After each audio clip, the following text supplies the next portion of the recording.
Neden başlamayalım akıldan? Onu tanıyır bütün başılgan.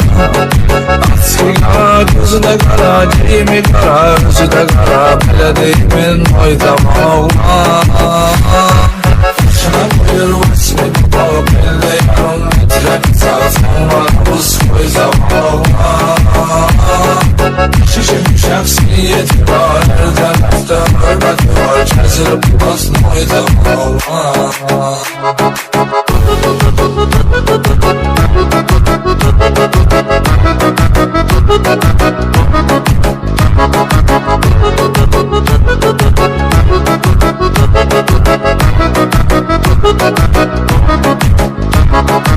Avruldum ol yetti kapkara, kaşım başın benim hara.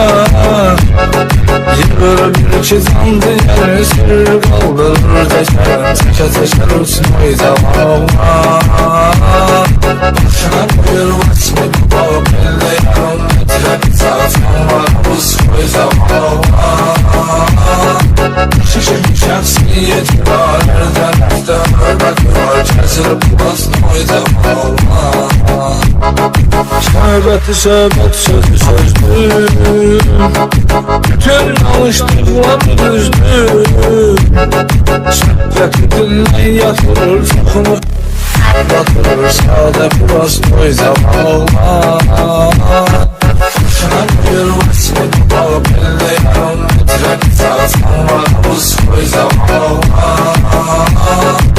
Şişim şahsiyeti var, her tarafta hürmet var, çözülüp basın oydama.